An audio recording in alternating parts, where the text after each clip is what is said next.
Hey everyone, welcome to the latest edition of a PGSCP webinar. We'll get started in just a moment. We're going to just give a few people a couple more minutes to kind of join us. I know we rescheduled this from last week, but we want to give everybody the chance to come and join us. And if not, we'll have to send them the video. So we'll plan to get started in about 2 minutes time.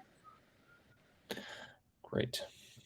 And for anybody who's joined who will not be able to stay for the duration because of the time change, you will also have you'll have access to the on-demand video. You don't forfeit your right just by being here on time.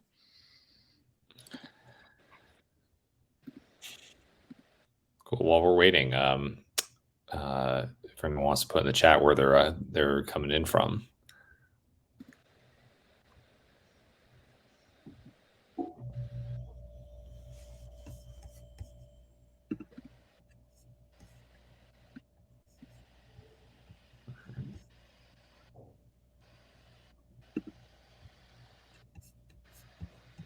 I'll go first then. Yeah. So we got a New Yorker.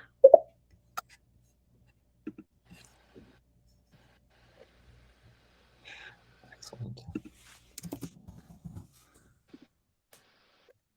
We're from Orlando.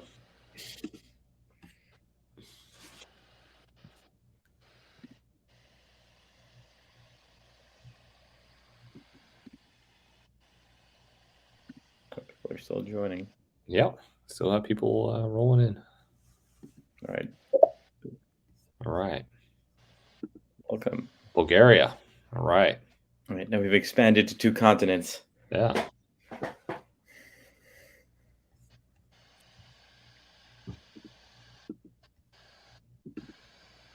People are still coming. All right, Chris, I think whenever you're ready. Yeah. Perfect. Do you guys want to throw up the presentation? Yeah. Well, thank everybody for joining. This is kind of our second PGSCP webinar, and our first one with a full-time official sponsor. We want to welcome the founding team of Vendorful today. I'll give them a little chance to do a little introduction on themselves, but we're very excited. This is kind of our webinar to discuss managing risk, understanding how much risk is too much, and knowing when you should ultimately change course. We plan to basically continue to run these webinars at sort of a once-a-month rate, and very excited to be joined by Peter and David from Vendorful. So Peter, I'll let you do your introduction and then pass it to David. Great. Yeah. Thank you, Chris. Yeah, we're really excited to be here and be speaking about this. Supply chain risk, supplier risk, very important topic. It's on the front of everyone's mind. It comes up in conversations now all the time. And yeah, really glad to be speaking about it. So as Chris said, I'm Peter Bonney. I am one of the co-founders of Vendorful, and I'm the CEO. Co-founded it along with David, my partner here on the webinar. Before Vendorful, I actually spent most of my career dealing with risk management in one way or another. I spent the bulk of my career working at an investment firm dealing with financial risk. And before that, I actually worked. My very first stint of my adult career was working at Oliver Wyman and Company and a spin-out consulting firm of it's called eRisk. And as some of you who are familiar with Oliver Wyman will know, its bread and butter focus for many years was risk management. That's really sort of the field I grew up in, and it's been very interesting to start having a lot of conversations about risk with everything that's gone on in the world, and sort of apply some of those principles to what's going on in supply chain and suppliers, and just the entire world of procurement. Thanks, David. So I am David. I am David Wadler, Pete's co-founder. I have a different background. I came through finance. I came through software and became interested in procurement and supply chain when my previous company was acquired, and we went from knowing everybody on the team to being part of a 15,000 person global organization. And risk takes a very different shape. I was sort of roped into helping with a bunch of IT procurement. Saw a lot of things go wrong and got very interested in building software solutions to address that so things wouldn't go wrong. From my perspective, risk is very multi-pronged. There are, sort of broad macro risks. We spend a lot of time talking to people about inflation, about logistics pain, boats and ships stuck, in ports, etc. But there are many, many different risks depending on the kind of organization you are, to whom you sell, etc. And risk and compliance often go hand in hand. So be interesting to talk through this stuff and see where we come out. Chris, all you. Awesome. So yeah, as we said, we feel it's important for us to have a partner for each of these webinars. So we actually noticed a lot of engagement between Peter and David with Jim Martin, who couldn't be with us today, and we're thinking of Jim. Well, he's here attending, but not hosting as usual, which is why I'm filling in and I'll try and do him proud here. But Jim and Peter and David have phenomenal back and forth on different software types that could ultimately help manage risk. As you know, when Jim comes up with these topics, he looks for partners to kind of come in and do that. So I think I encourage you all to kind of follow David and Peter on LinkedIn to get more kind of tips and tricks on certain different software and technology pieces that can help manage risk. And ultimately, as we all know, in the procurement and supply chain game, we're trying to drive profit. So gents, let me just give you a quick 15-second, hit us with the elevator pitch on, tell us a little bit for anybody that doesn't know what Vendorful is and how it can help and why Jim chose you guys to be the co-hosts of today's webinar. Yeah, sure. So Vendorful is a B2B SaaS cloud software product. We're focused on simplifying all aspects of your engagement with your vendors. And we use vendor and supplier interchangeably because Vendorful sounds nicer than supplierful. So our view of the world is that procurement ought to have a much simpler time engaging and managing all of your vendor relationships than you typically do.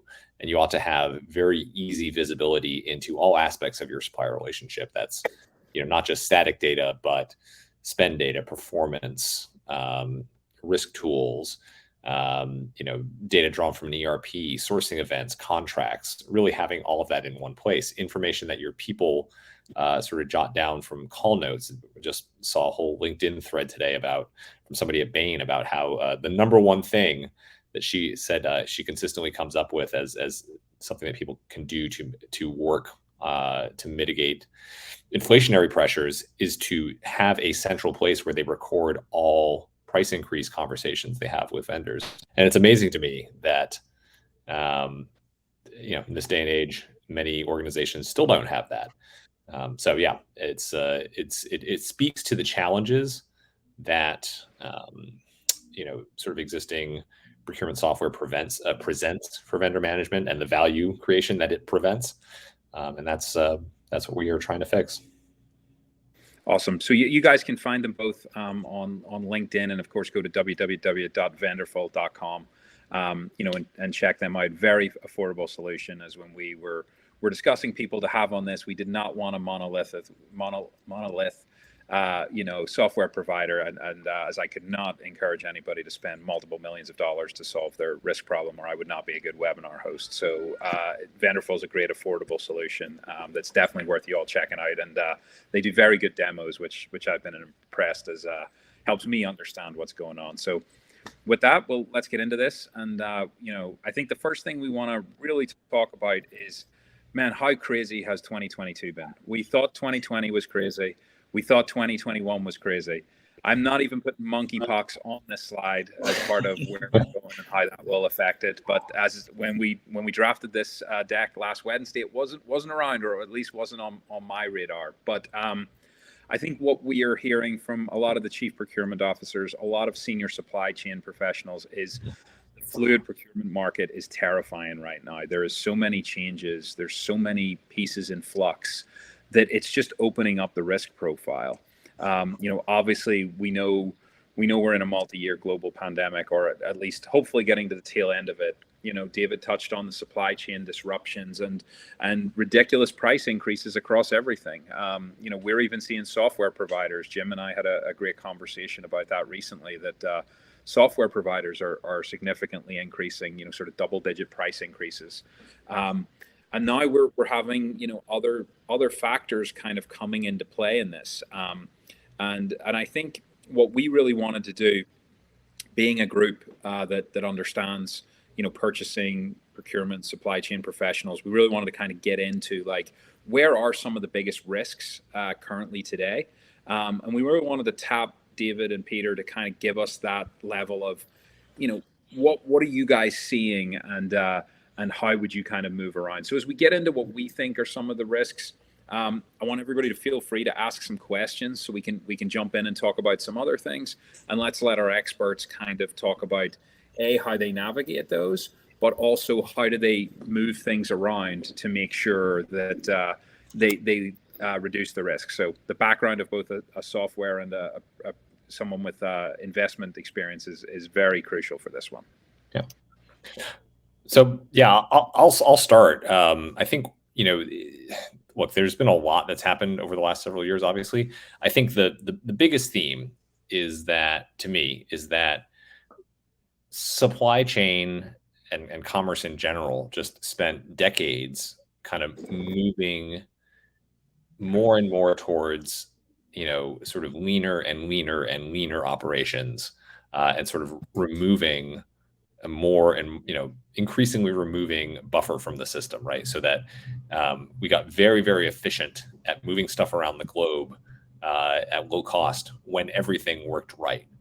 And then all of a sudden, when things, were no longer working quite right, we discovered there was a lot of there'd been a lot of underinvestment in resilience, basically. So there was sort of this efficiency resilience trade-off that we made, and now there's sort of a lot of scrambling to kind of come back and get more on the resilience side to try and compensate.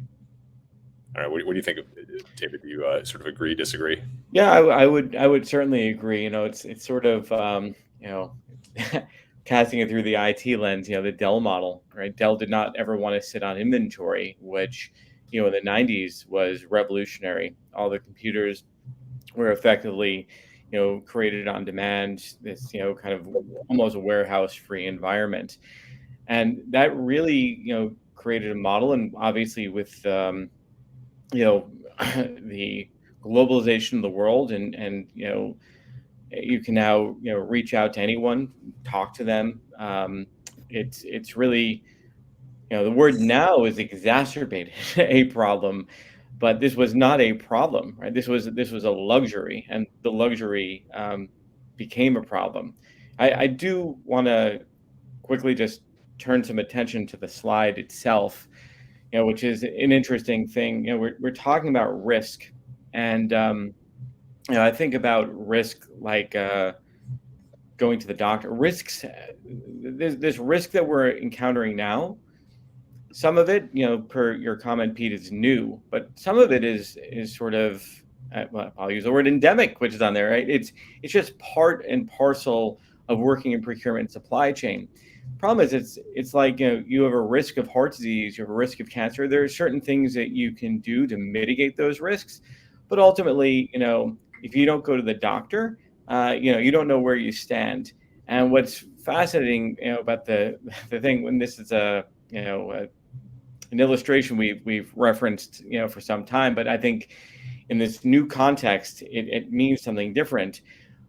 We talk to so many companies who are so concerned about their downstream supply chain, and we say, well, what do you know about your tier one suppliers?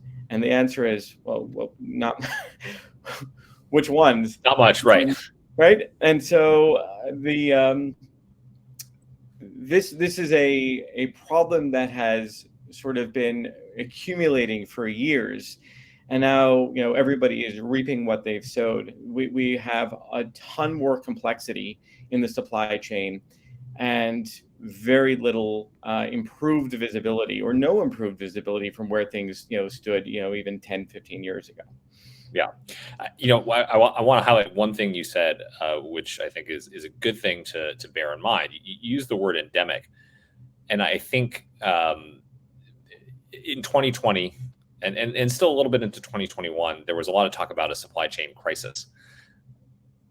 People don't really talk about the crisis anymore because I think people have correctly surmised that this might just be a new normal, and maybe it won't last forever, but it could last 5, 10 years. It could last longer. And I think the recognition that we were in sort of a very golden period for international commerce and the ease of doing business and the ease of constructing these complex supply chains and their functioning. I think recognizing that may be over, accepting that may be over is a very, very important thing for organizations to do, where the old ways may not be coming back, or at least not for a while.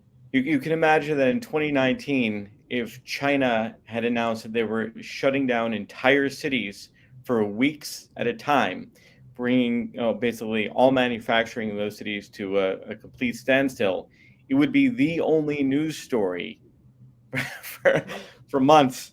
And now, it's maybe it's going to show up in the scroll. I think you're right. I think a lot of it has to do with the fact that these expectations about disruption are now baked into people's perceptions.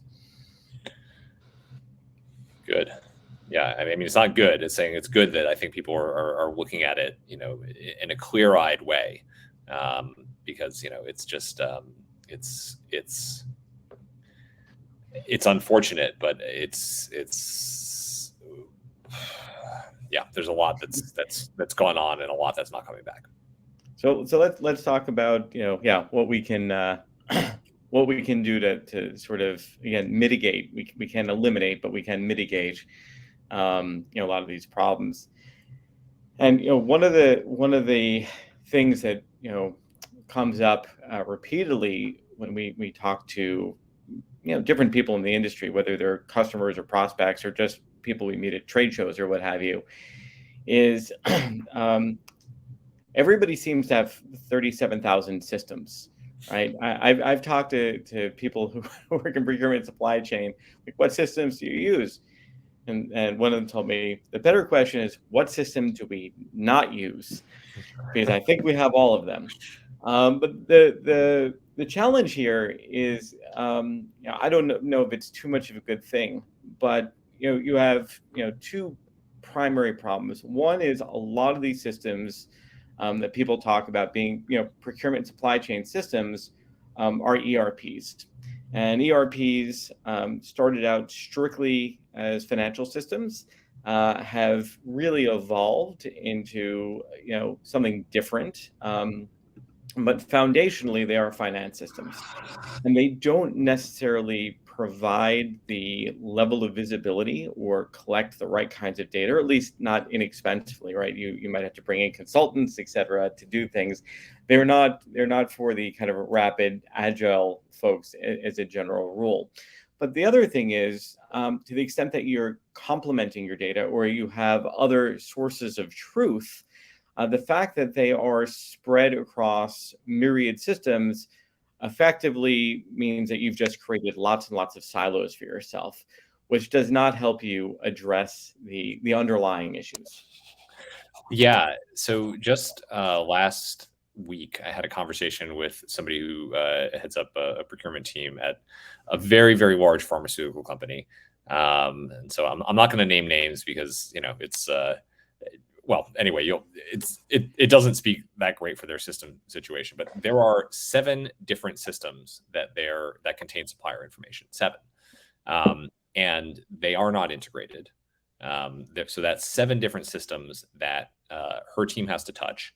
I think it's something like 5 or 6 systems that their suppliers interact with. 1 or 2 of them are just internal. That's a lot of duplicative information, a lot of duplicative logins. Not everybody on the team has access to all of those systems. So if there is information that somebody needs in one of those systems that they don't have access to, good luck. Who knows if it's out of sync with the system that you do see. and it's a big problem. It's like it's sort of a little bit of a joke that, and people kind of joke about this sort of stuff and the proliferation of systems and kind of how, how difficult it is to use this kind of software and the challenges they have having to log into all these, different platforms. But it creates real risk. Like it's not just an inconvenience. I mean, yeah, the inconvenience, we can all kind of live with. We're all sort of like scraping by and getting, making do with the status quo. But it creates real risks. It creates a situation where you may not know what you actually know about your suppliers, right? Going back to your comment, David, about the multi-tier visibility. Everyone's, very interested in that right now. But like, what kind of visibility do you think you're going to have at, tier 4 if, you don't really know what you know about tier 1? Do you expect that your tier 1 suppliers know everything they know about their tier 1 suppliers? Like it's a real problem. And I think we got to start by solving that to make sure that we actually have good information. You don't have, things that are out of sync between systems. You don't have, these sort of siloed, risk measures, essentially, compliance gaps that you're not seeing because it sort of exists in one system or not another. I mean, really, we got to solve that fundamental problem before you can start going deeper and kind of building sort of the matrix view of the entire world, I think. I agree 100%. The other thing is this is really an all hands on deck sort of thing. While the supply chain and procurement teams are in many respects responsible for the contracts or responsible for keeping track of maybe physical delivery of goods, things like that, the quality of those goods. Most of these companies are staffed with project managers and people in different business units whose day-to-day interactions revolve around the suppliers with whom they engage. And oftentimes these people don't have any access to these systems, and the access really needs to be bi-directional. They need to go have the ability to go into the system and say, oh, whoa, there's a red flag, I need to address this, as opposed to, well, somebody marked it with a red flag, but there's no consequence to that red flag because that information never makes it to the right person. Or similarly, in the other direction, like, oh, I've encountered a problem. Well, does sending an email to some random person or a complaints, inbox solve a problem for me? No. Yeah, and the other aspect of this is, also here on the slide, let's not ignore the slide. The improved supplier and client relationships.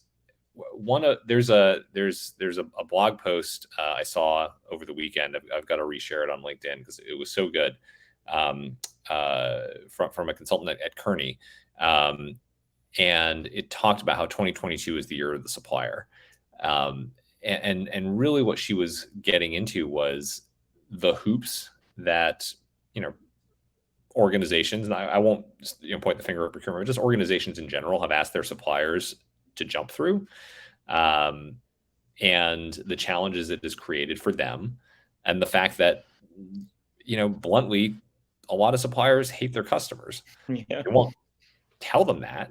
They won't tell them how much they sort of hate dealing with all the different systems they have to log into, because of course one of the solutions that we see to pushed for increased supply chain risk is like yet more proliferation of compliance documents, surveys, fill out more information, provide more information, run more RFPs, respond to more RFPs.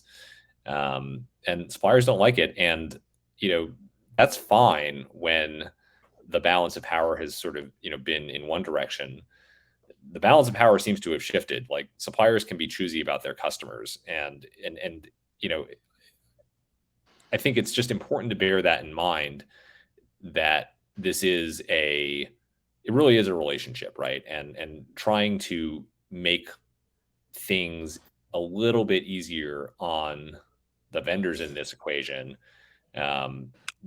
does actually pay benefits, right? Like it does, create reduced risk, better compliance, better information, certainty. Yeah, look, everyone's going to win or lose together at the end of the day. And so I think, I first heard the term supplier experience probably 2 years ago. I think it is now, top of mind in pretty much every conversation that we have. Yep. So yeah, So, guys. So yeah, what we go on. really wanted to do, and where we think this could be very beneficial for sort of the PGSCP audience, is what we've been hearing in the market a lot is control what you can, manage what you can't. And we think, with your experience, with your software, what you guys are developing, how you're involved in many businesses of all sizes. I know you've Fortune 500 clients, you've educational university clients, you have public sector clients and stuff like that. You're seeing things from really a broad spectrum. So what we really wanted you to do today was kind of give us the run of what can be controlled and what can't be controlled, and what are some of the tool sets that people should be looking at, either the tools that Vendorful can supply to people, or else maybe that some of our attendees and some of the people watching this webinar could kind of look for and sort of understand how that can make an impact, how that can kind of help you pivot in a way that you're taking a little bit of risk off the table. So yeah, let's jump into some of the ones that you guys had laid out, because I know you've done a great job here putting some background together on these. Yeah, absolutely. So, we see sort of a list of things here that, we think you can address and work on. And we can kind of go through them from one at a time, basically. So, yeah, so a key thing on the needs analysis front is customers have less buying power now, right? So like it's inflation is not just a problem in terms of kind of the pressure people are getting to reduce costs. It's having an impact on the resources that we all have available to do our jobs, right? Like our dollar doesn't stretch as far, so we're needing to make more with less, which means having to be really mindful of our needs when it comes to any kind of purchase, any kind of investment. Yeah, so it's obviously always critical, but it's particularly critical in 2022, and I think it's sort of a basic and obvious thing to start, but I think maybe one of the messages that I'm always trying to get across to people, and hopefully I'm getting it across so far here, is that starting with the basics is the right place to start. Right? Whether it's visibility into your supply chain, start with the basics. What do we know about our tier 1 suppliers? Or the basics of purchasing, like, what do we actually need? Go on, David. Yeah, I was going to say that, needs is the interesting term here. There is, pressure, I think, to be a bit more frugal for businesses. I certainly know we're a SaaS company. Like most SaaS companies, we have an auto-renewing contract. Oftentimes, these are lower, might be lower ticket. People just don't pay attention, and they have something that might be a want as opposed to a need. And there's really never kind of or rarely, I think, an audit of the existing spend, as opposed to everybody's so forward looking. But when you're in the US anyway, when your dollar has the equivalent now of 92 cents of buying power instead of $1 of buying power, even cleaning up the margins is going to be consequential in terms of your EBITDA. Yeah, for sure. Yeah, so I think that's the thing. It's I think especially over the last 2 years, companies have become more disciplined, but taking a scalpel-like approach to this is still an important exercise. Understand where you're spending the money and why, and with an emphasis on the why. No, absolutely. The other thing here, before we move on from this, I don't want to miss this on this slide, is asking your suppliers what they need, right? Like going back to my point about the article on 2022 being the year of the supplier. If you want to build more robust supply chains, if you want to be a customer of choice, if you want to have the kind of relationship with your suppliers where you're going to get early warnings about disruptions, you are going to have them work for you really hard to mitigate disruptions and not sort of kind of shunt you aside to satisfy their other more preferred customers, I think it's important to ask them what they need and, what is important to them. The interesting thing, I mean, David, I know you were there with me at this event in London. Somebody told a CPO told a story of when they asked for kind of detailed financial data from one of their suppliers. The supplier was really, really skeptical of providing it because, of course, they were concerned it was going to be used against them to try and squeeze their margins. But actually, the net result was the buying organization pushed for a price increase, internally to sort of, basically said like, look, this supplier is heavily relying on our business. We've been kind of squeezing them on price. They're not able to actually invest in the modernization we want them to undertake. And we're seeing that in their financials. And so we actually want to pay them more so that we're going to be able to, pay them less in 5 years. And I thought that was a really interesting take and not the way a lot of people are thinking about their supplier relationships. Or money in general. Their money in general, exactly. Humans are horribly short-sighted with this stuff. So the idea of making a long-term investment is, you have to overcome a lot of natural instincts. Yeah, I mean, just to bring it back to risk, like real briefly, like if you're relying on a supplier and then that supplier is not gonna be there in a few years because you've been squeezing them on price, then that's a big risk. So I mean, I guess that goes into vendor selection and sort of making sure you are working with the right vendors. And I think this is a very complicated topic, right? I think it sometimes sort of gets glossed over that everyone sort of wants to work with the quote unquote best vendors, but there's not always a best vendor, right? There's like the best vendor for you. And that could include maybe somebody who, depending on what kind of organization you are and how big you are and where you sort of fall into that, preferred buyer spectrum, there could be, a supplier of widgets that is not, the top tier name brand, number one supplier of widgets in the market, but they're going to be a better supplier for you because they are going to be more appreciative of your business, be more loyal to you, be more cooperative, and be more willing to work closely with you. And these are the sorts of things that I think you really need to consider, particularly now with everything we've been through and what we've seen. I mean, one of the interesting things that we've seen in our own data is that this is going to be a little bit hard to explain. It's sort of I should have thrown in a visual here. We've seen that suppliers that were rated lower last year for many of our customers are now getting an increased share of their business this year, right? So, and the reason is not because they are proactively saying, yes, we want to work with lower rated suppliers. Like, no, they want to work with their best rated suppliers, of course.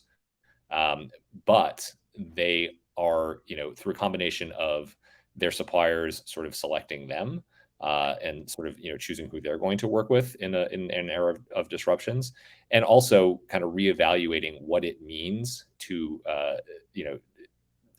or what to value in the entirety of the supplier relationship. The number one thing is actually being able to get the stuff that you want.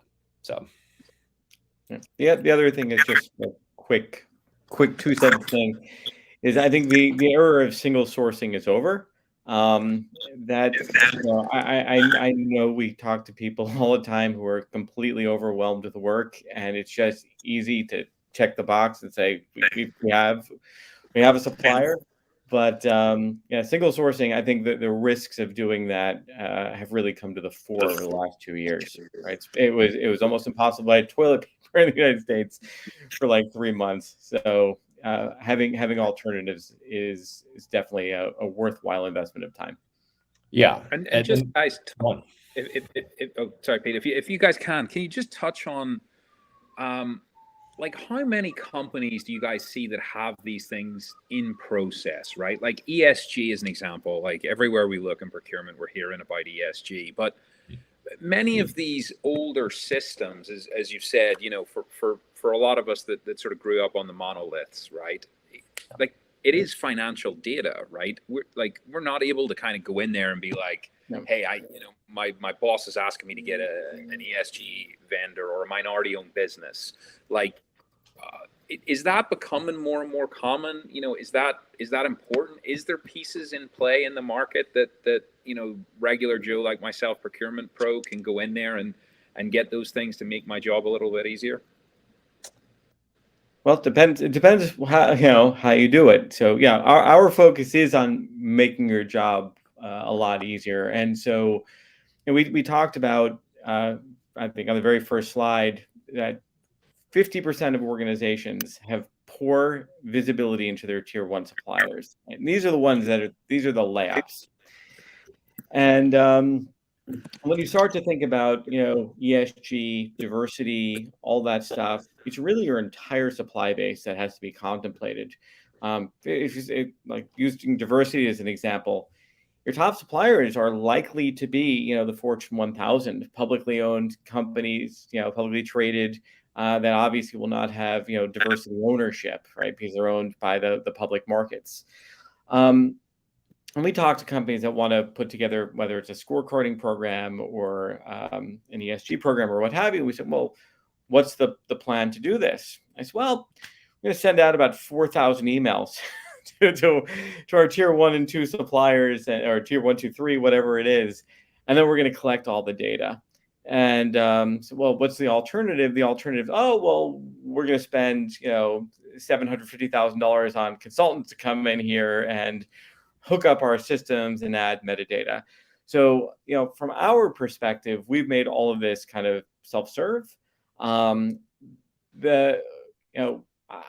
don't think Pete and I are prescient.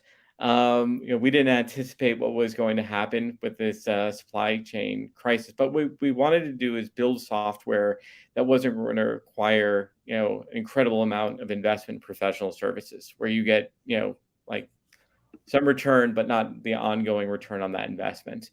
And so this nimbleness with which, in Vendorful, you can, add fields. You want to add, collect an ESG document or multiple ESG documents or anything else, you just click and go. So we spent a lot of time thinking about how we can streamline that process for people. Yeah, we talk to people all the time, as David said, that they have a diversity initiative, they have a sustainability initiative. They're being measured on their ability to execute on those initiatives, and they don't have the tools to actually, well, first of all, measure where they are. Yeah. Second of all, measure where they're going, and so therefore they can't measure whether they're making progress. And so they're having to do that by just one at a time, reach out to their suppliers, and it's a really, really painful process. And it just doesn't scale. I've seen this now at a number of companies where the inevitable result of that is you kind of have an initiative and there's a lot of push behind it, but becomes so much work that it just falls by the wayside. It's sort of not sustainable. I'm struggling to think of a different word. I don't want to use the word sustainable, but it's not sustainable. Perfect. Yeah. The other aspect of this, since we're talking about, the entirety of the supplier relationship is, I alluded to it when I talked about what we're seeing in our data with our customers sort of shifting business to lower rated suppliers. I mean, before you can even know if you are make the conscious decision, I guess, to shift your business towards lower rated suppliers in favor of having, greater surety of supply. I guess first you have to know, who are our top rated and lower rated suppliers? And that's, something that a lot of organizations want to do, maybe even, sort of kind of do, but maybe don't sort of do systematically, or they do it on a very ad hoc basis or just on a subset of their suppliers. The danger with only sort of scorecarding your kind of, let's call them strategic suppliers, is strategic is usually defined by the amount that you're spending with the suppliers. We've certainly seen cases in the recent supply chain disruptions where there was the sort of the low six-figure contract for delivery of a particular material that had been single sourced for 15 years and nobody thought about because, the total spend was in the billions of dollars. And then it turned out that like, oh crap, this little gas canister we store on site that gets filled up every month didn't get filled up last month. And oh no, like now we have to shut down the factory. And nobody knew. So, the definition of strategic, I think, is fluid. And is maybe not about how much you're spending. And so, the best way to not get caught by those kind of surprises is to just actually understand your whole supply base. Yeah, and as long as you are using tooling that makes that inexpensive for you from a time perspective, there's no reason not to do it. If that can be a hands-off process for you, where the data just sort of magically shows up, then it's a win. Right. And so here we're talking about the manual way versus the, and what the challenges are. And yes, it is cheap, right? You can get email and an Excel sheet and start collecting a lot of data. But it is actually extremely expensive because you're not using software, you're using, your time, and the risks around errors and everything else. I think, Pete, it seems like yeah. Sorry, I mentioned this to you. I'll mention to the rest of the audience. I'm calling into this from a hotel room. I'm at the ISM World Conference in Orlando, and hotel Wi-Fi always a little dicey, and it was behaving well, and then kind of cut out on me. So, but I'm back. So, what the comment I made a moment ago about, you want the data to magically appear. Obviously, the data is not going to populate itself, although, with integrations to the systems, some data can be self-populating, but automating the collection of that data, oftentimes, which, like the data exists, right? It might exist in another system. It might exist in someone's brain. It's just about pulling that data together and providing it to you so you can avail yourself of that information. Let me just real briefly, I'll touch on the two kinds of data, or at least the distinction that we draw. So we think about performance data both quantitatively and qualitatively. And so quantitatively makes sense primarily on the direct side of the business, if there is a direct side of the business. And, you might think in terms of delivery time, quality, other metrics, which are really almost indisputable.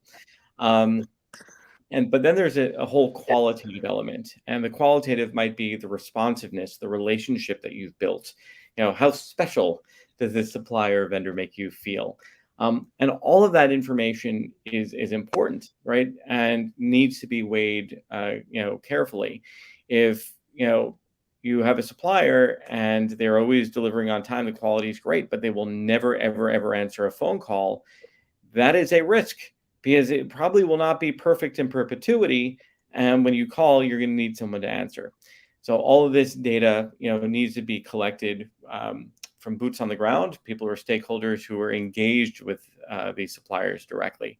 And that's probably in many cases not going to be procurement or supply chain team. Yep. 100%. Back to you, Pete. Yeah. So, I mean, the, like I was sort of saying, sorry, and I don't apologize if I'm retreading over ground that I missed when I was briefly disconnected. So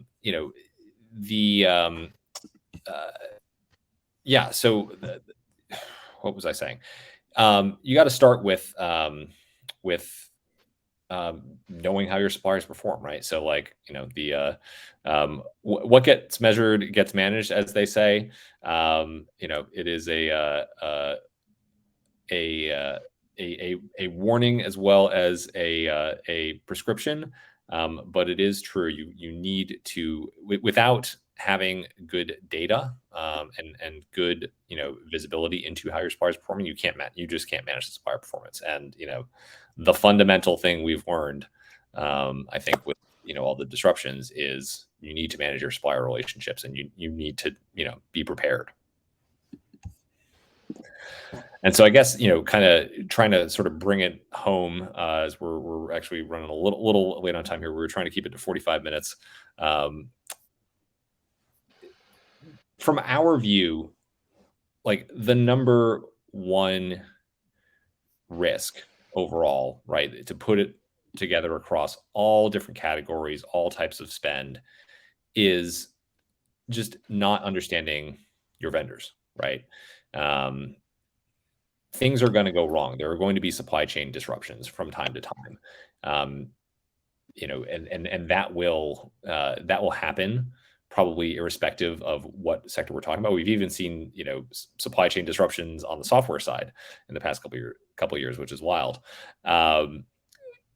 All you can do, going back to the earlier point, is try to manage it, right? Like you can't control the world. You can put yourself in position to understand the risks you face, understand what could go wrong, and understand what you're going to do about it and where you need to be proactively building in resilience in your supply chain. And you can't figure out where to focus your forward-looking efforts without understanding what you're actually facing today. So that means understanding your suppliers, like knowing who you're dealing with, making sure they understand you. That's another thing we probably don't spend enough time talking about in the procurement world and in supplier relationship management is making sure the information flow goes both ways, and having transparency going both ways, so that there's an enhanced sense of trust on both sides. You understand them, they understand you. Getting them onboarded efficiently, we hear stories about people taking months to onboard vendors. That's not constructive to the relationship for anybody, right? It doesn't help you actually, get what you need out of your suppliers.